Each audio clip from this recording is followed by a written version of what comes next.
तीन MPAs हैं, गजनफर अली चीना, सरदार शहाबुद्दीन और आमिर बकर से।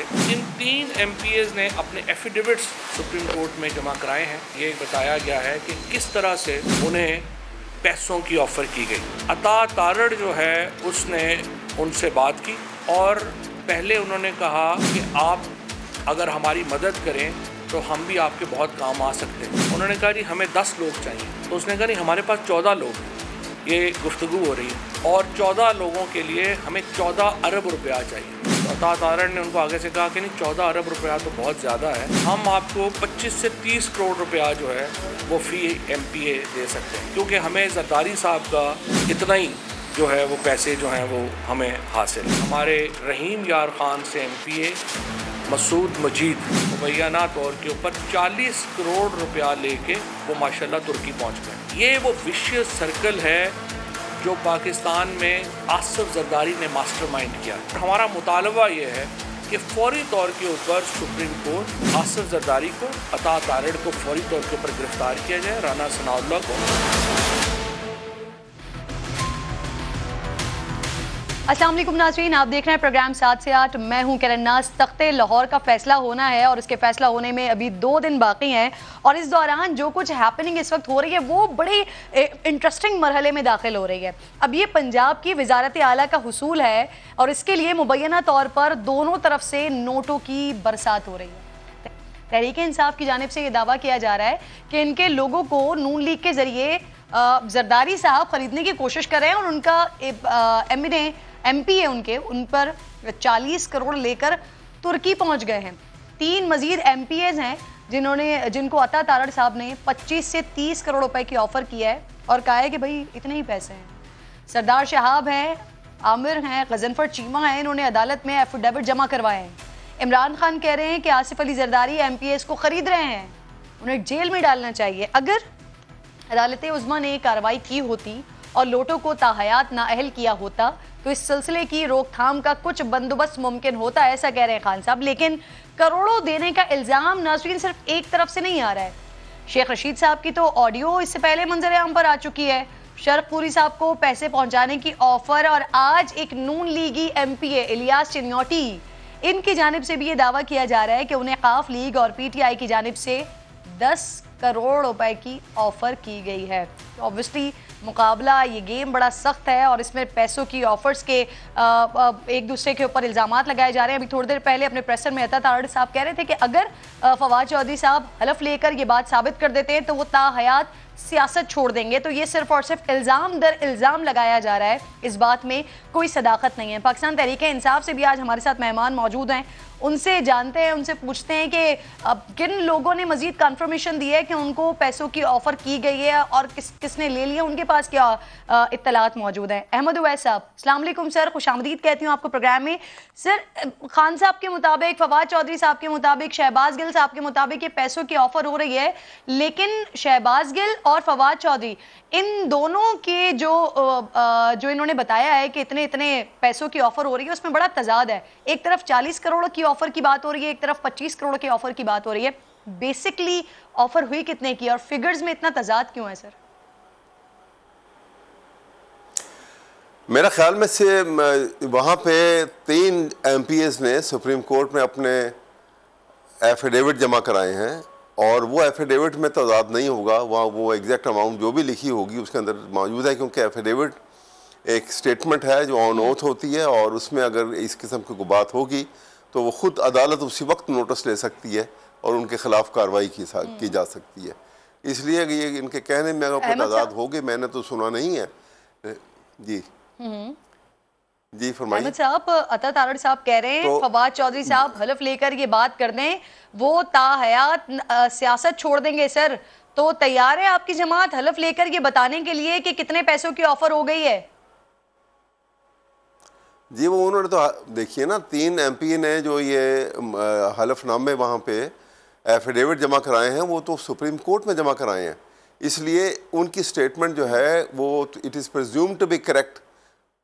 वो सुप्रीम कोर्ट में बदल दे रहे हैं, किसी ऑर्डिनरी फोरम पे तो नहीं दे रहे हैं वो ये स्टेटमेंट जो है, और एफिडेविट है, ऑन ओथ स्टेटमेंट है। इसलिए मेरे और आपके कहने के या किसी और के कहने के मुतालिक जो है वो अता तारड़ साहब जो हैं वो क्या कहेंगे, वो तो उन लोगों को जिन्होंने ये स्टेटमेंट दी और सुप्रीम कोर्ट में दी है, ये तो उनसे पूछा जाएगा। बात तो बड़ी क्लियर है इसके अंदर। तो और ये ऑफर जो है, आप देखिए, एक का आया कि वो जो उनको भेज दिया वहाँ पे, तुर्की भेज दिया पैसे लेकर, तो ये बातें जो हैं, और ये यकतरफा है। दूसरी तरफ बता रहे हैं जो 10 करोड़ की ऑफर की, तो मुस्लिम लीग नून के जो एमपी हैं वो भी बता रहे हैं। तो सर, पैसों की ऑफर करना तो दोनों तरफ से गलत काम है। अगर आपकी तरफ से किया जा रहा है या आपके लोगों को किया जा रहा है, सर दोनों ही गलत काम है ना। देखिए, ऑफर दोनों तरफ से है तो दोनों तरफ से एब्सोल्युटली गलत है, लेकिन बात यह है कि ये तो पहले ही एक अच्छी बड़ी स्ट्रेंथ के साथ जीत रहे हैं। इनको क्या जरूरत है किसी को ऑफर करने की? ये तो ऐसे बनाई जा रही है बात काउंटर करने के लिए। बात तो बड़ी क्लियर है। अच्छा, जिनके पास जो है वो न्यूमेरिकल स्ट्रेंथ जो है कम आप लोगों के पास कोई ऑडियो वीडियो रिकॉर्डिंग कोई सबूत मौजूद है? क्योंकि ऑलरेडी शेख रशीद साहब की तो एक ऑडियो आई हुई है ना, वो भले ही वो इजराय मजाक बात कर रहे हो जो कि उन्होंने कहा, लेकिन उनकी ऑडियो मौजूद है कि वो शर्कपुरी को पैसे देने की बात कर रहे हैं। आप लोगों के पास ऐसा कोई एविडेंस मौजूद है? नहीं, वो तो अपने तौर पे देखिए, वो अपने तौर पे कर रहे हैं। शेख रशीद जो हैं, he is one of style of politician, जो अपने स्टाइल के आदमी हैं, और वो झूठ सच जो है उनकी कोई इंटेग्रिटी नहीं है मेरे नज़दीक। इसलिए उनकी बात के ऊपर तो मैं यकीन कभी भी नहीं करता, शुरू से नहीं करता, क्योंकि उन्होंने उनका आपके देखते जाइए आप, पीछे जो पहले एक नून लीग में थे, फिर उसके बाद वो आ गए इसके अंदर परवेज़ मुशर्रफ के साथ आ गए, फिर वो सबको बुरा भला कहते थे। उसके बाद वो जब इंडिपेंडेंट आके इलेक्शन में आए, अब वो इमरान खान के साथ आ गए, कोलिशन पार्टनर बन गए अपनी एक पार्टी के साथ, एक अपने अकेले वोट के साथ। तो इसलिए वो जिस स्टाइल के हैं, ऐसे लोग जो होते हैं जो इंटेलेक्चुअली जो है वो करप्ट होते हैं, वो मैं तो उनको पसंद नहीं करता। बहुत सीधी बात है। और वो स्टेटमेंट जो है ये उनके स्टेटमेंट है ना, वजीर दाखिला रहे साहब, मैं जानता हूं, साहब के बड़े करीब हैं, लेकिन आप कह रहे हैं इंटेग्रिटी नहीं है उनकी कोई आपके नजदीक। बिल्कुल ठीक है, आप मेरे साथ ही मौजूद हैं अहमद उवैस साहब। सर, क्योंकि मार्का बड़ा सख्त है ये, और अब नंबर गेम बड़ा क्लियर है, लेकिन उसके बावजूद भी दोनों तरफ कॉन्फिडेंट दिखाई दे रहे हैं। और इस वक्त अभी थोड़ी देर पहले शाह महमूद कुरैशी साहब और चौधरी परवेज इलाही की मुलाकात हुई है, उसकी जो अंदर की कहानी है वो आ रही है मेरे पास। मैं चाह रही हूँ आप लोगों को बता भी दूं। शाह महमूद कुरैशी साहब कह रहे हैं कि काफ लीग के कुछ हुकूमती इत्तेहाद से राबते में हैं, काफ लीग के रहनुमाओं को 22 जुलाई तक किसी से मुलाकात नहीं करनी चाहिए। फिर उसके साथ साथ जरा ये भी दावा कर रहे हैं कि काफ लीग के 4 अरकान जो पंजाब असेंबली के हैं वो चौधरी शुजात के साथ राबते हैं, उनके इलेक्शन के रोज गैर हाजिर रहने का इम्कान है। दूसरी तरफ नाज़रीन, परवेज इलाही ने बतौर स्पीकर कुछ इस्तीफे रोके हुए हैं, जिनको मनाया जा रहा है कि इन इस्तीफों की तादाद 10 बताई जा रही है। मोहसिन बिलाल मेरे साथ मौजूद है। मोहसिन, जरा मुझे इसकी डिटेल दीजिए। यानी कि कुछ इस तरह की खबरें उड़ रही थी, आ रही थी, तो इसका पाकिस्तान तहरीक इंसाफ को भी शक है, इसीलिए फिर वाइस चेयरमैन ने ये मुतनब्बे किया है, हिदायत किए हैं कि जो चौधरी शुजात के हल्के से बेसिकली बिलोंग करते हैं, उनकी तरफ टिल्ट करते हैं, उनको किसी से मिलने ना दिया जाए। जी बिल्कुल किरण, बहुत शुक्रिया। और बिल्कुल ऐसा ही है। अहमद उवैस साहब कल पंजाब असेंबली में मौजूद थे, हमारी इनसे भी बात हुई, और जो शुकूक शुबहात थे वो बिल्कुल मौजूद थे। और यही वजह है कि एक खबर ये भी हमने कल दी थी कि इमरान खान को अब इस महाज के लिए सरगर्म होना पड़ा है और वो लाहौर पहुंचेंगे। जहां तक शाह महमूद कुरैशी की मुलाकात का ताल्लुक है चौधरी परवेज इलाही से, तो ज़राए के मुताबिक उन्होंने बरमला अपने तहफ़्फ़ुज़ात का इजहार किया, और उनका ये कहना था कि जो चौधरी शुजात हुसैन की मुलाकातें हैं उससे शुकूक शुबहात बढ़ रहे हैं, और ख़ासतौर पर जो चौधरी सालिक हुसैन रुकने कौमी असम्बली हैं और तारिक बशीर चीमा, इनके अंडर जो दो MP हैं उन पर हमारे तहफ़्फ़ुज़ात हैं, क्योंकि वो इनके ज़ेरे असर हैं। और चौधरी शुजात हुसैन जो मुलाकातें कर रहे हैं, जिसमें चौधरी सालिक हुसैन और जो तारिक बशीर चीमा मौजूद होते हैं, तो जो है वो दाल कुछ काली है, जिस पर चौधरी परवेज इलाही ने ज़राए के मुताबिक जवाब दिया था कि चौधरी शुजात को हम मुलाकातों से नहीं रोक सकते, लेकिन शाह महमूद कुरैशी ने फिर इसरार किया कि ये मुलाकातें रोकी जानी चाहिए 22 जुलाई तक, क्योंकि काफ लीग का मुत्तहिद होगी, इनके 10 के 10 वोट जो है वो मुत्तहिद रहेंगे तो तभी बात बनेगी। और अगर 4 से 5 वोट आपको नहीं पड़ते तो फिर आपके लिए मुश्किलात पैदा हो जाएंगी। उसके अलावा मुश्किलात पैदा हो जाएंगी ऑब्वियसली, क्योंकि पीटीआई के लिए 5, 6, 7 नंबर्स की बढ़तरी है। अगर ये 4 इत्तेहादी उस तरफ चले जाते हैं, इत्तेहादी हुकूमत की तरफ चले जाते हैं, तो फिर ऑब्वियसली मुश्किलात खड़ी हो सकती हैं। अहमद साहब, सर जमात के अंदर, पीटीआई के अंदर इस बात पर तशवीश पर, अब ये जो 4 काफ लीग के एमपीएस की बात हो रही है जिनसे हुकूमती इत्तेहाद राब्ते में है, अगर ये राब्ते सर सक्सेसफुल हो जाते हैं तो मुश्किलात हो जाएंगी आप लोगों के लिए? देखिए बात यह है कि अब ये इलेक्शन है और आपको पता है कि हमारे यहाँ पे सियासत में एक अनस्क्रूपलस एटीट्यूड जो है वो बड़ा पनप चुका है, बहुत तरक्की पा चुका है और वो इंसान मॉरलिटी को उन्होंने बिल्कुल ऊपर से पुश डाल दिया। ये है अपनी जगह, ये हकीकत है, इसको ना आप जुटला सकते हैं ना मैं जुटला सकता हूँ। लेकिन हकीकत ये है कि ये सिर्फ इस वक्त जो है ये एक सनसनीखेज़ी जो है वो पैदा की जा रही है ताकि एक लोग भी हैरान होकर सुनते हैं, कुछ वो देखते हैं कि ऐसा माजी में होता आया है, ज़रदारी साहब एक्सपर्ट हैं इस काम के, वो एक्टिव हो गए हैं तो ज़रूर कुछ हुआ होगा। वो जाके शुजात साहब को मिले हैं तो शुजात इलाही साहब को मिलने की वजह से हालात कुछ मुख्तलिफ हो गए हैं। तो आज उनकी चौधरी शुजात हुसैन की तो स्टेटमेंट आई है, उन्होंने तो बाकायदा स्टेटमेंट दी है कि मैं कोई किसी किस्म का ना हमारा कोई एमपीए जो है हमने को वादा किया है ना हमसे उधर जाएगा और ना इस इलेक्शन में हम परवेज़ इलाही की मुखालफत में है, उनका हमारा कैंडिडेट है। उन्होंने तो आज स्टेटमेंट दी है बाकायदा। तो इसके ये तमाम जो हैं इस किस्म की बातें फैलाई जा रही हैं, एक सनसनीखेज़ी पैदा की जा रही है ताकि लोग जो हैं थोड़े से वो कन्फ्यूजन का शिकार हो जाएं। ये है सिर्फ ये किया जा रहा है क्योंकि उनको अपनी हार नजर आ रही है। हवाले से भी सेंसेशन क्रिएट की जा रही है।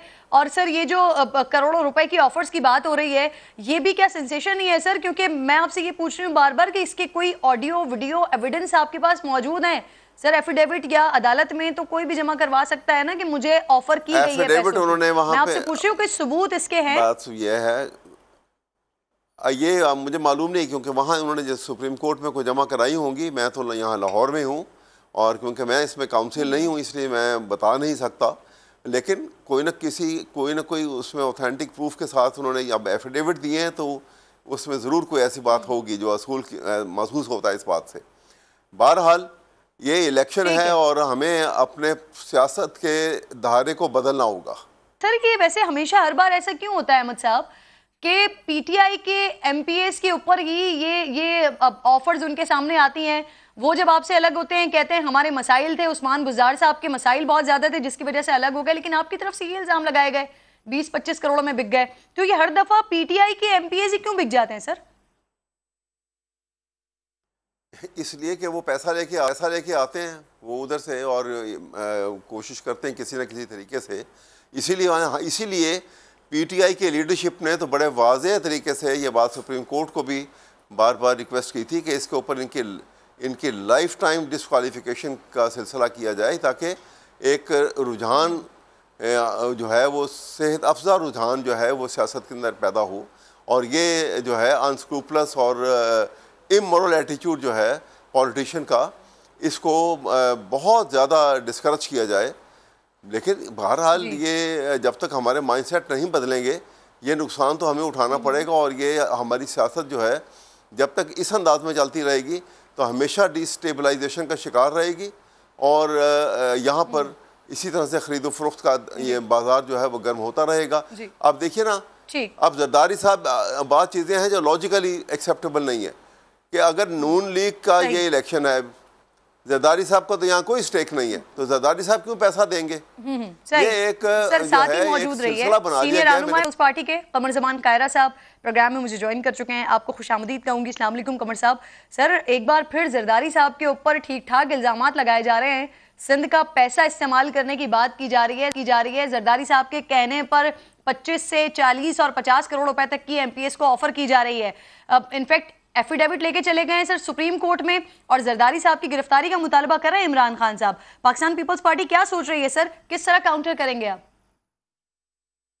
गुजारिश ये है कि बड़ा अफसोस है मुझे, सच्ची बात है, मैं बड़े भारी दिल से ये कह रहा हूँ कि बदबूदार शख्स से बदबूदार गुफ्तगू हो सकती है।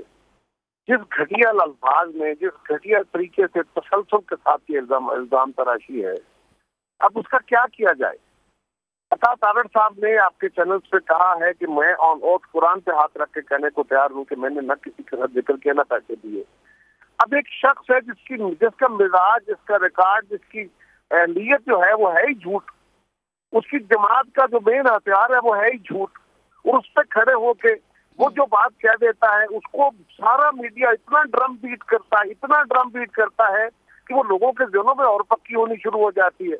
एक बंदे ने मतलब बकवास की है जी, सॉरी, लेकिन झूठ बोला है, उसमें लॉजिक देखे क्या है। और आपको भी चाहिए कि आप इस मामले में उनसे ये जरूर कहें। अब इस पे देखे ना, मैराथन हो रही है, हर खबर ना, हर जो आर्मी न्यूज है उसमें ये बात रिपीट हो रही है, ये टॉक शोज में रिपीट हो रही है। तो कितनी बार एक दफा कही हुई बात कितनी दफा रिपीट करके आप लोगों के जिलों में बिठा रहे हैं। सिंध का पैसा, सिंध का पैसा, सिंध का पैसा, सिंध के सरकार का पैसा है। क्या उस पैसे को आप आपने अपनी मर्जी से किसी खजाने में भरे हुए बैग लेके आप ला सकते हैं? क्या ये पॉसिबल है?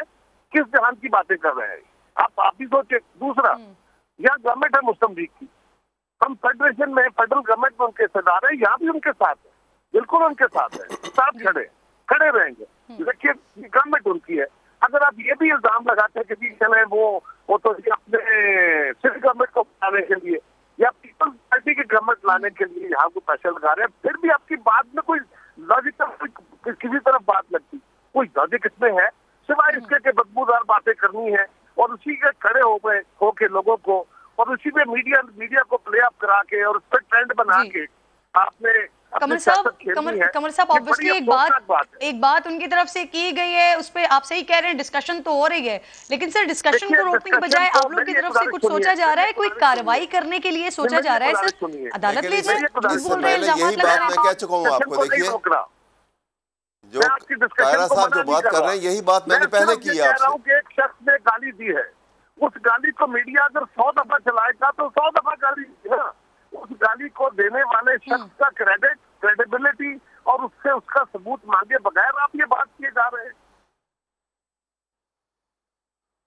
इसीलिए कायरा साहब मैं आपसे पूछ रही हूँ, आप लोग कोई कार्रवाई करने का सोच रहे हैं सर? सोचेंगे, कोई सबूत नहीं है, अदालत ले जाए सर अगर इल्जाम लग रहा है आप लोगों के ऊपर। कार्रवाई देखिए ना, मुझे तो घटिया लफ्ज इस्तेमाल करते हुए भी अल्लाह की कसम उठा के कह रहा हूँ कि मुझे अफसोस और शर्मिंदगी हो रही है। ये मेरा मिजाज नहीं है, लेकिन मैं अपने गुस्से में काबू नहीं पा रहा कि इतना घटिया मतलब गुफ्तगू। और मुझे अफसोस ये है आप दोस्तों से कि बजाय इसके कि उसके ऊपर अता साहब के ऊपर इल्जाम लगा, उन्होंने जवाब दे दिया है, हम जवाब दे रहे हैं, लेकिन ये बात आज रात को भी प्रोग्रामों में चलेगी, कल भी खबरों में चलेगी। ये कितनी हद होगी और किसकी बात है? उसमें कोई लॉजिक नहीं है। अगर आप इस झूठ को जो सोशल मीडिया में तो चलता है, फॉर्मल मीडिया भी इस तरह प्ले अप करेगा तो उसके क्या माने हैं? लोगों की कैरेक्टर असैसिनेशन हो जाएगी, बर्बादी हो जाएगी। सर कमर साहब एक दूसरी तरफ से सर जो मुस्लिम लीग नून के एमपीएस के ऊपर इल्जाम लगा रहे हैं ना सर, वो उस पर भी सवाल उठा रहे हैं, उस पर भी बात कर रहे हैं। 10-10 करोड़ की ऑफर की बात हो रही है, चीमा साहब को ऑफर की गई है, इस किस्म की बात हो रही है, तो हम उस पर भी सवाल उठा रहे हैं। दोनों तरफ से नहीं होना चाहिए सर। मुझे बताइए कि अभी पाकिस्तान तहरीक इंसाफ के अंदर भी कर रहा हूँ, एक मिनट रुकिए, मैं किसी एक तरफ की बात नहीं कर रहा हूँ, मैं दोनों तरफ की बात कर रहा हूँ। सही, दोनों तरफ से पूछिए। इस खबर को हैमर करने से पहले, प्रोग्राम करने से पहले उन्हें कई सबूत लाए। बगैर सबूत के अगर आप किसी एक बंदे ने मुझे गाली दे दी, उसने मेरे बारे में कुछ घटिया बात कह दी, वो गलत बात है। उसको बगैर सबूत के आप उसको अगर 100 दफा चलाएंगे सर, वो अदालत चलेगा, ऑब्वियसली अदालत से मामला देखा जाएगा। कायरा साहब मुझे बताइए सर, पीटीआई के अंदर भी ना इस बात पर जरा इस वक्त परेशानी है कि मुस्लिम लीग काफ के 4 एमपीएज हैं सर, 4 एमपीएज हैं मुस्लिम लीग काफ के, जो कि पंजाब हुकूमत से इस वक्त राबते में है। तशवीश है पाकिस्तान तहरीक इंसाफ के अंदर भी, तो आपके पास इत्तलात हैं सर, राबते में हैं लोग? मैं सिर्फ इतनी गुजारिश कर रहा हूँ कि मैं आपके हक को नहीं रोक रहा, ना मैं उसके ऊपर एतराज उठा रहा हूँ। आपका हक है खबर देनी आपने, लेकिन खबर में कोई सदाकत, कोई लॉजिक, कोई रीजन तो होनी चाहिए ना। अब मैं फिर ये कहूंगा कि एक शख्स पर मैंने इल्जाम लगा दिया, या मेरे किरदार पे किसी ने इल्जाम लगा दिया जो गलत है, जिसका कोई सबूत नहीं है, और आप अगर मीडिया उसको 100 दफा चलाता है, लोगों के जहन में तो बैठ गया ना कुछ है, और कल मैं जाके अदालत में डेफर्मेशन का सूट ही करूंगा ना, और क्या करूंगा। और डेफर्मेशन का कानून इतना कमजोर है कि उसके ऊपर आज तक किसी अदालत ने किसी मीडिया वाले को सजा दी, किसी अपोजिशन वाले को, हुकूमत वाले को सजा दी, क्या हुआ। तो वो इतना वीक कानून है। अब आप मुझे कहेंगे कि आप इसको तगड़ा करें, तो तगड़ा जब करने की कोशिश करते हैं फिर आप कहते हैं कि जी इससे कानून हम पे लग जाएगा, ये मीडिया का गला घोटने के लिए। कायरा साहब, कानून कमजोर कोई नहीं है, इम्प्लीमेंट करने वाले, एनफोर्स करने वाले कमजोर हैं। कायरा साहब मुझे ये बता दीजिए सर, ऑपोजिशन के सर कितने एमपीएस हैं जो आप लोगों के साथ राब्ते में है इस वक्त? मुझे तो पता नहीं है जी, मैं क्योंकि लाहौर में नहीं हूँ, मेरा लाहौर के साथ मतलब इस वक्त वहाँ जो लोग काम कर रहे हैं, हर जमात अपनी अपनी कोशिश करती है जी। और मैं ये बात कहूँगा, मैं बिल्कुल प्रिंसिपल की बात, अगर आप असूली सियासत के ऊपर खड़े होकर बात करें तो हमने हमेशा चले कमजोर सही, लेकिन फिर भी सारी जमातों से बढ़ के पीपल्स पार्टी ने हमेशा जमहूरी नॉर्म को, जमहूरी कदरों को, आईनी रस्ते को हमेशा सपोर्ट किया है। कायरा साहब हमेशा आप उसूल की बात करते हैं सर, उसूली सियासत तो फिर ये हुई ना सर, जिसके नंबर ज्यादा है वो हुकूमत बनाए। देखिए मैं तो ये कह रहा हूँ कि बात दुरुस्त है कि ये जो असूली सियासत की बात अगर करनी है, प्रिंसिपल पॉलिटिक्स, तो ऐसा ही है, लेकिन काफ लीग के साथ राब्ता करना तो हमारा कोई जुर्म नहीं है ना, वो तो एक इंडिपेंडेंट जमात है, उसके साथ राब्ता करना कौन सा जुर्म है। और तीसरी गुजारिश कायरा साहब, यकीन दहानी भी मिल गई है कोई? जी, यकीन दहानी भी मिल गई है सर कोई? नहीं, मुझे यकीन दहानी का नहीं पता, न मेरी जरदारी साहब से बात की है। चौधरी शुजात साहब हमारे इत्तेहादी हैं, उनसे मिलना कौन सा जुर्म है, उसके ऊपर कौन सा हंगामा हो गया है। और हाँ, हम अगर उन्हें कहते हैं कि आप काफ लीग हमारे साथ हमें सपोर्ट करें तो क्या जुर्म है। बिल्कुल सही सर, मुलाकातें तो होती रहती हैं ऑब्वियसली। बहुत बहुत शुक्रिया, बहुत शुक्रिया कमर जमान कायरा साहब। मेरे से अहमद उवैस साहब पाकिस्तान तहरीक इंसाफ से साथ मौजूद थे। एक छोटा सा ब्रेक ले रही हूँ, ब्रेक के बाद वापस आते हैं।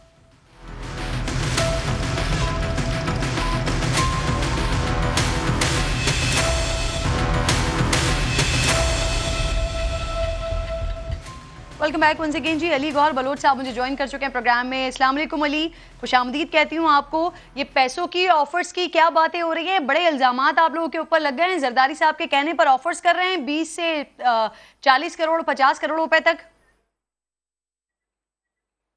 बिस्मिल्लाहिर्रहमानिर्रहीम। देखे किरण, ये कोई नई बात नहीं है कि इमरान अहमद न्यादी साहब ने हमेशा झूठ की और धोखे की सियासत का और झूठे बयानों का सहारा लिया है। सबसे पहले तो मैं इनको आईना दिखाऊंगा कि ये जो इन्होंने मुस्लिम लीग नून के, जब बुज़दार साहब चीफ मिनिस्टर थे तो उस वक्त 4 से 5 अरकान जो थे वो तोड़कर अपने साथ मिलाए। सबसे पहले तो ये बताएं कि उसको इन्होंने कितने करोड़ में ख़रीदा था उन लोगों को। फिर शेख रशीद अहमद साहब की वीडियो भी वायरल हुई, फिर शरकपुरी साहब का इस्तीफ़ा भी सामने आया, और अभी तक भी 2 से 3 अरकान नून लीग के हैं जो इन्होंने तोड़े हुए हैं पैसे देकर। उसके बारे में भी ये वजाहत करना पसंद करेंगे कि वो कितने करोड़ में इन्होंने तोड़े हुए हैं। अगर ये असूल की बात करते हैं, अगर ये कानून और कायदे की बात करते हैं, तो फिर इसका मतलब है कि ये जिन लोगों को पैसे दे के तोड़ लें वो जायज़ है, और कोई दूसरे किसी बंदे का ज़मीर जाग उठे और जिस तरह से इन्होंने पाकिस्तान को 4 साल के अंदर बदतरीन मईशत और बदतरीन करप्शन का तोहफ़ा दिया है, और लोग इनका साथ ना देना चाहें तो ये कहते हैं कि नून लीग ने बंदे ख़रीद दिए। पहली बात तो ये है कि इनका जो उम्मीदवार है वो वज़ारत आला का चौधरी परवेज़ इलाही साहब हैं, जिसको आज तक बांगे दोहल इमरान खान जो है वो मतलब है कि पंजाब का डाकू बोलते रहे हैं, और आज इन्होंने रातों रात मतलब है कि उसको कुछ महीने पहले उसको खान साहब इस पर जवाब भी देना पसंद नहीं करते हैं। मुझे बताइए वैसे ऑपोजिशन के कितने लोग हैं जिनके ज़मीर जाग गए हैं अली? देखें, बात यह है कि इनकी पार्टी में बेशुमार ऐसे लोग हैं पीटीआई के जो कि काफ लीग को वोट नहीं देना चाहते। हाँ, ये ज़रूर हो सकता है कि किसी मजबूरी की वजह से वो वक्ती तौर पर पार्टी के प्रेशर में आकर परवेज़ इलाही साहब को वोट करें, लेकिन उनमें से बेशतर अरकान हैं जो कि उनको वोट नहीं देना चाहते। और उनका इल्ज़ाम और बात किसी हद तक जायज़ है कि अगर पीटीआई, मेरा ख्याल है कि वो 10 या 10 से ज़्यादा अरकान होंगे जो कि, और इससे भी ज़्यादा हो सकते हैं, और वो ग्रुप खुलकर भी सामने आ सकता है। लेकिन बात करने का मकसद ये अच्छा। है कि इनको चाहिए कि अपनी बातों पर ये नजरसानी करें। जिस वक्त इन्होंने ये हुकूमत पंजाब में बनाई थी और जब बुज़दार को चीफ मिनिस्टर बनाया था किरण, उस वक्त भी पाकिस्तान मुस्लिम लीग नून जो है असम्बली के अंदर बड़ी पार्टी थी और पीटीआई की सीटें आपको पता है कि कम सीटें थी। उस वक्त भी पहले आरटीएस सिस्टम के जरिए लोगों के वोट चोरी करके इन्होंने सीटें बनाई और फिर उसके बाद इन्होंने मुख्तलिफ अरकान को अपने साथ मिलाया और जिस तरीके के साथ मिलाया गया वो भी आपको पता है। अब जब उनकी डिस्क्वालिफिकेशन हो गई, इलियास चिनियोटी हैं, आपके एमपी हैं, वो भी 10 करोड़ रुपए की बात कर रहे हैं कि उनको भी ऑफर की गई है। तो जिस तरह पीटीआई के लोग हैं वो एफिडेविट लेकर सुप्रीम कोर्ट चले गए, आप भी इंकरेज करेंगे कि वो भी सुप्रीम कोर्ट जाएं, आपका एमपीए भी सुप्रीम कोर्ट जाए ताकि जिन्होंने ऑफर किए वो एक्सपोज तो हो? जी बिल्कुल, देखें बात यह है कि जो हमारी पार्टी भी इसके ऊपर यकीनी तौर पर लाया अमल बनाएगी। अभी हमारा तमाम तर फोकस जो है वो परसों के इलेक्शन के ऊपर है और बिल्कुल आपने बिल्कुल बजा तौर पर फरमाया। मैं अभी कायरा साहब की भी बात सुन रहा था, लेकिन इसमें कई कानूनी सुकम आते हैं। इन चीज़ों पर दरख्वास्तें तो जाती हैं लेकिन उन पर अमल दरामद नहीं होता। हाँ, जिस तरह से इमरान अहमद न्याजी साहब अपनी ट्वीट में मुतालबा कर रहे हैं कि सुप्रीम कोर्ट आज खुद नोटिस ले, सुप्रीम कोर्ट बिल्कुल शेख रशीद की ऑडियो पर भी आज खुद नोटिस ले। उसका तो वाज़ेह सबूत शरकपुरी का इस्तीफ़ा है कि वो वाकई लोटा बना है और उसने उसके बाद इस्तीफा दिया है, तो उस पर भी एक्शन होना चाहिए। फिर जिस तरीके के साथ इन्होंने नून लीग के बाकी 5 अरकान थे उनके खिलाफ भी, उनमें से कितने लोगों के खिलाफ कार्रवाई हुई। तो ये बातें मीडिया पर आकर बढ़ के लगाने के अलावा इनमें कोई हकीकत नहीं है।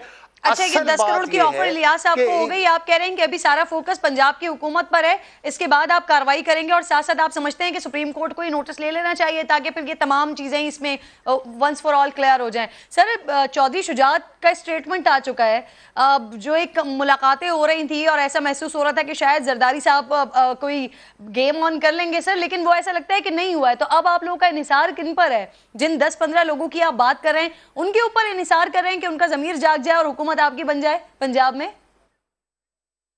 देखिए, पहली बात तो ये है कि काफ लीग हमारी मरकज़ में एक मतलब है कि इलाकी जमात है और उनके साथ वो हमारा अलाइंस है मरकज़ की हद तक।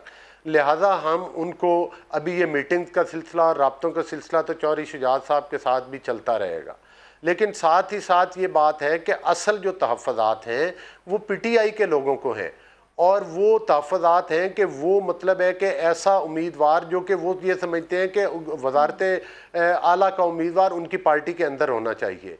अब उसमें अगर उनकी बात की सुनवाई नहीं होगी तो वो यकीनी तौर पर कोई दूसरा रास्ता इख्तियार करेंगे।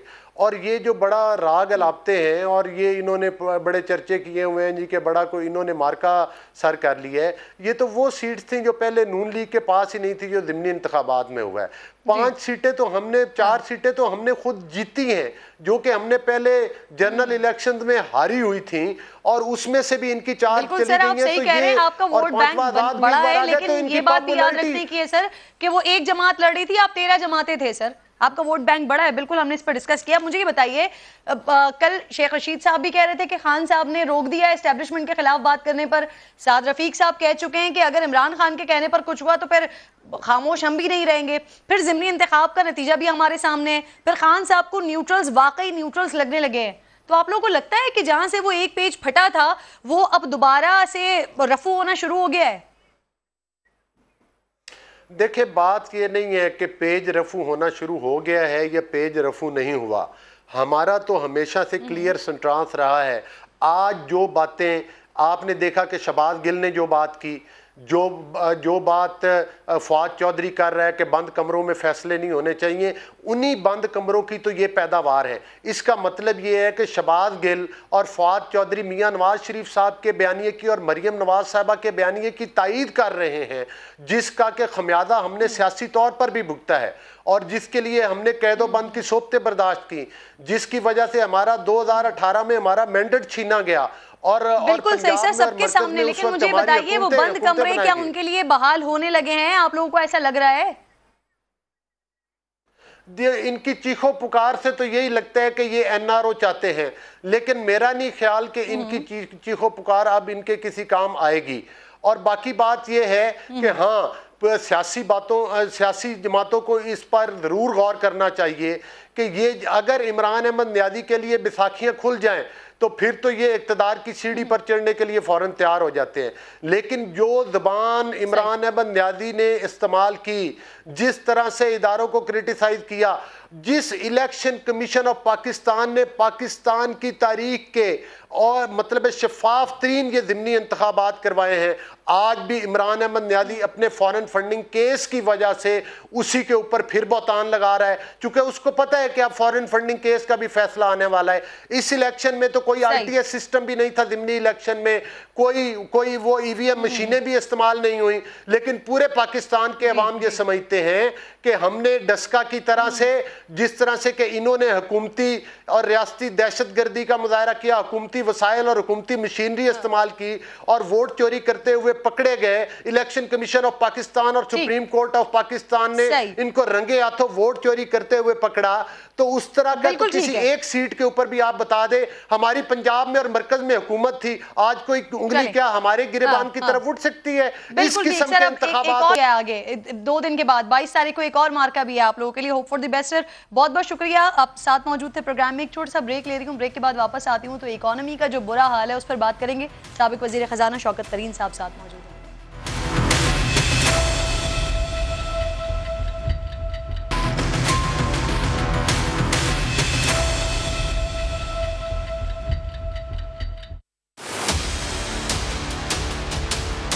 दो दिन में जो रुपया कम हुआ है उसके अंदर यहाँ पे कुछ सियासी सूरत हाल की बड़ा हाथ था। माशी ऐसी कोई सूरत हाल नहीं नजर में आती कि जिसकी वजह से रुपए को इस तरह की मार लगनी चाहिए थी। सियासी जो हलचल है उसकी ज्यादा वजह है। IMF का एग्रीमेंट हो चुका है, कोई ऐसी चीज नहीं करेंगे जिसकी वजह से कोई भी खलल पड़े। तो वर्ल्ड बैंक और एशियन डेवलपमेंट बैंक की फाइनेंसिंग भी खुल गई है। दोस्त मुल्क ने हमको $1.2 बिलियन की ऑयल फाइनेंसिंग का कहा हुआ है। उसके अलावा एक दोस्त मुल्क ने $2 बिलियन डिपॉजिट करने का कहा है। 8 बिलियन रवा माली साल में मुझे मुहैया होंगे।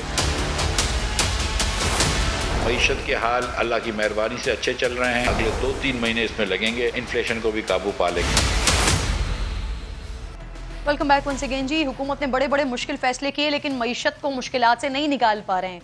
डॉलर के मुकाबले में रुपया मुसलसल गिर रहा है। इंटर बैंक में डॉलर आज मजीद ₹4.50 महंगा हुआ है और इसके बाद कीमत जो है वो 250 पैसे तक चली गई है, ₹226.50 तक। अब वजीर ख़जाना ने इस सारी सूरत हाल की जिम्मेदारी जो है वो सियासी हलचल पर डाली है और दामन छुड़ाया है। वजीर ख़जाना कह रहे हैं कि दोस्त ममालिक तेल और गैस उधार पर देने को तैयार हैं, कुछ डिपॉजिट भी देंगे। मजमूई तौर पर इस माली साल $8 अरब हासिल होंगे। गो ये सिर्फ मांग तांग कर ही काम चलाया जाएगा। पाकिस्तान के माशी हालात पर आलमी मार्केट्स भी इस वक्त तशवीश का शिकार हैं।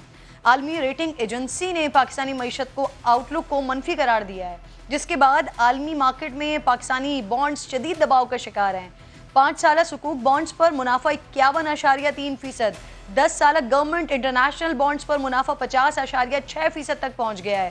मेरे साथ मौजूद हैं साबिक वजीर खजाना शौकत तरीन साहब। बहुत बहुत शुक्रिया। अस्सलाम वालेकुम शौकत साहब। सर, मुसलसल रुपया गिर रहा है, डॉलर मुसलसल ऊपर जा रहा है। वजीर खजाना कह रहे हैं कि ये पॉलिटिकल अनसर्टेनिटी की वजह से हो रहा है। इतने मुश्किल तरीन फैसले भी कर लिया, उसके बावजूद भी क्यों मईशत को संभाल नहीं पा रहे हैं? वजह क्या है सर? क्योंकि इनके मुश्किल फैसले जो हैं इनको समझ नहीं है कि क्या मुश्किल फैसले करने हैं और क्या नहीं करने। ये सीधी बात है। ये मार्केट जो है ये मार्केट डिटर्मिन कर रही होती है कि रेट क्या होना चाहिए। तो मार्केट ये कह रही है कि इन पे एतबार ही उनको किया कि IMF की इन्होंने डील भी कर दी, ये दोस्त ममालिक कहते हैं हम पैसे भी दे देंगे, फिर भी जो है मार्केट जो है वो इनकी बात को नहीं समझ रही। तो वो वजह ये है कि आपने देखा होगा कि जुम्मे के बाद से ये रेट गिरना शुरू हो गया बहुत ज़्यादा, और 209 पे था फ्राइडे को और 225 पे भी चला गया, 25-26। तो वजह यह है कि 2-3 दिन में क्या ऐसी बात हुई है। इसमें बात यही है कि इलेक्शन हुए और लोगों ने ये समझा कि अभी इनकी जो हुकूमतें हैं, वैसे पंजाब है या सेंटर है, वो एक किस्म से बड़ी ही कमज़ोर है। तो इस वजह से जो है मार्केट पैनिक कर गई। नहीं सर, आज मिफ्ता इस्माइल साहब ने तमाम डिटेल्स भी तो बताई हैं कि दोस्त ममालिक किस तरह से हेल्प करेंगे, तो उनकी मदद आ जाने के बाद भी कोई फर्क नहीं पड़ेगा। आप कह रहे हैं डिफॉल्ट का खतरा है? देखिए दिवालिया जो है वो तो मेरा ख्याल में नहीं होना चाहिए, बिकॉज हमें किसी के कुछ कोई भी नहीं चाहेगा हम हों या ये हों दिवालिया हो। हम तो चाहेंगे कि जो पाकिस्तान है वो इस जो भावर से निकले, और उसके लिए इनको चाहिए कि ये जल्द से जल्द ये जो ममालिक हैं 2 ममालिक से जो ये 10.2 या 4 बिलियन ये कह रहे हैं कि हमें वो मिलेंगे, पैसे मिलेंगे, तो वो इनको चाहिए कि वो उसमें से कुछ तो ले लेना अभी, ताकि लोगों को ये तसल्ली तो हो ना कि पैसे हमारे पास रिजर्व में हैं।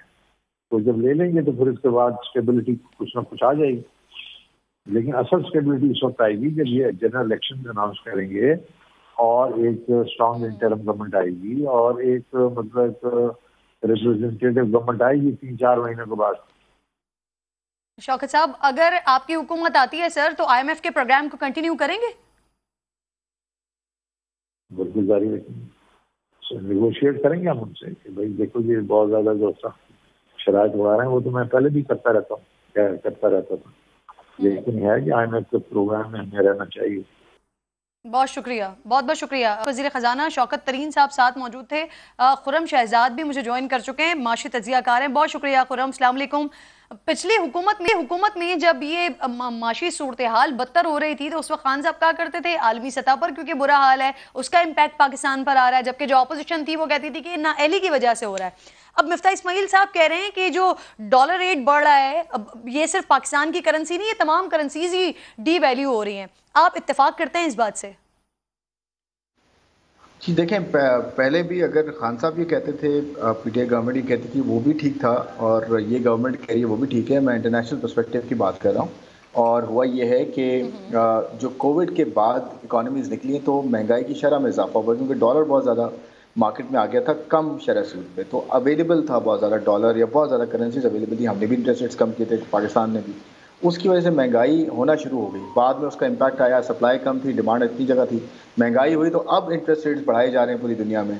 डॉलर पे फेडरल रिजर्व जो सेंट्रल बैंक है US का, उसने लास्ट जो इंक्रीज़ दिया है 75 बेसिस पॉइंट, जो 28 साल का हाई है। तो जब शरह सूद बढ़ती है तो नेचुरली उस करेंसी की जो है वो क़ुव्वत में इजाफा होता है, उसकी वैल्यू में इजाफा होता है। ये हो रहा है डेफिनेटली, पूरी दुनिया में डॉलर जो है वो बहुत ऊपर जा रहा है। इंडिया में भी डॉलर 80 रुपये का हो गया है, तकरीबन 6% उनके अभी डिक्लाइन हुआ है करेंसी में, और बांग्लादेश में भी ये हुआ है, पूरी दुनिया में हो रहा है, ये बात सबकी जगह पे। लेकिन हमारे यहाँ एक एडिशनल फैक्टर ये है कि हमने पिछले 3-4 महीने में पॉलिटिकल चेंज की वजह से अनसर्टेनिटी बहुत देखी है, और फिर नए इलेक्शंस हुए हैं अभी, उसकी वजह से एक सेंटीमेंट दोबारा से ये क्रिएट हो गया इन्वेस्टर मार्केट्स में, इंटरनेशनल मार्केट जो इन्वेस्टर पाकिस्तान की तरफ देखता है या एक्सपेक्ट्स मार्केट में, कि अब अगर ये गवर्नमेंट नहीं रुकती तो फिर कौन फैसले करेगा, कौन इस टफ सिचुएशन को हैंडल करेगा। इस वजह से डॉलर पे एक्स्ट्रा प्रेशर भी आया है, और हमारे पास ये फैक्ट है कि डॉलर्स कम हैं। तो अगर मिफ्ता इस्माइल साहब जो फाइनेंस मिनिस्टर हैं, अगर वो ये कह रहे हैं कि फ्रेंडली कंट्रीज पैसे देंगे, तो मेरे ख्याल में जब तक IMF ऑन बोर्ड आता है उससे पहले, क्योंकि हम तो स्टाफ लेवल एग्रीमेंट साइन कर चुके हैं IMF के साथ, अच्छा ये होगा कि हम जल्द से जल्द फ्रेंडली कंट्री से पैसे लें और अपनी जो रिक्वायरमेंट पूरी करें, इससे पहले कि ज़्यादा डॉलर का प्रेशर हमारी करेंसी पे और महंगाई में इजाफा हो और आगे जाते हुए सिचुएशन और जब डॉलर की कदर बढ़ रही है, उसके बाद फिर रुपए की कदर गिर रही है, तो इससे तो पेट्रोल भी महंगा होगा, डीजल भी महंगा होगा, फिर बिजली क्योंकि इंपोर्टेड ऑयल से पैदा होती है तो फिर बिजली भी महंगी होगी। तो ये सिलसिला तो कहीं रुकता हुआ दिखाई नहीं दे रहा, सब कुछ कनेक्टेड है। जी 100% आप किरण ठीक कह रही हैं कि अभी गवर्नमेंट ने किया ये है कि प्राइसेस को फ़ौरन से पास ऑन कर दिया, पेट्रोल की प्राइसेस से डीजल को, बिल्कुल करना चाहिए पास ऑन, लेकिन थोड़ा सा इस वक्त एहतियात करने की ज़रूरत यह है कि जब आपने प्राइसेस बढ़ा दिए हैं और थोड़ी सी प्राइसेस नीचे आई हैं इंटरनेशनल मार्केट में, लेकिन डॉलर महंगा हो गया है, तो वो ऑफसेट ज़्यादा से कर गया है। तो अब प्रॉब्लम यह है कि पास ऑन बहुत जल्दी कर दिया। ऑफ कोर्स उसके पॉलिटिकल रीजंस हो सकते हैं, उसके वो 17 जुलाई के इलेक्शन हो सकते हैं, बट करना ये चाहिए था कि अभी रिटेन रख जो है वो पास ऑन करते हैं। अभी ऑयल प्राइसेस नीचे आएंगी, ये अच्छी खबर है, ऑयल प्राइसेस नीचे आएंगी 2-3 महीनों में, क्योंकि अभी भी आप प्राइसेस देखें तो 2-3 महीने के जो कॉन्ट्रैक्ट्स हैं वो $90 $80 के पास आ गए हैं, तो ये अच्छी खबर है। लेकिन डॉलर को कंट्रोल करने के लिए फिर मैं ये कह दूं, फ्रेंडली कंट्री से जितना जल्दी हो सकता है इन्फ्लो ले लें, जितना जल्दी IMF के साथ जो है वो जल्दी उनकी बोर्ड मीटिंग की रिक्वेस्ट कर दें तो बहुत अच्छा होगा, ताकि जो है ये हमारे पास डॉलर्स आएँ और एटलीस्ट करेंसी हमारी मार्केट स्टेबलाइज हो जाए। करेंसी स्टेबलाइज हो जाएगी ना तो आपके पास महंगाई और ये सारी शरह जो है वो काबू में आ सकती है। सही। अच्छा ये बताइए, वजीर खजाना कह रहे हैं कि IMF से मुआहदा हो गया है, वर्ल्ड बैंक और एशियन बैंक से डॉलर मिलेंगे, दोस्त ममालिक उधार तेल देंगे, गैस देंगे, तो मजमूई तौर पर 8 अरब डॉलर आएंगे। पाकिस्तान की मईशत अब ऐसा लगता है खुरम के शायद मांग तांग कर ही चलेगी। बहुत शुक्रिया। प्रोग्राम जूते वक्त खत्म हो गया नाजरीन, इंशाल्लाह मुलाकात होगी आपसे कल। अपना ख्याल रखिए। अल्लाह ने के बाद।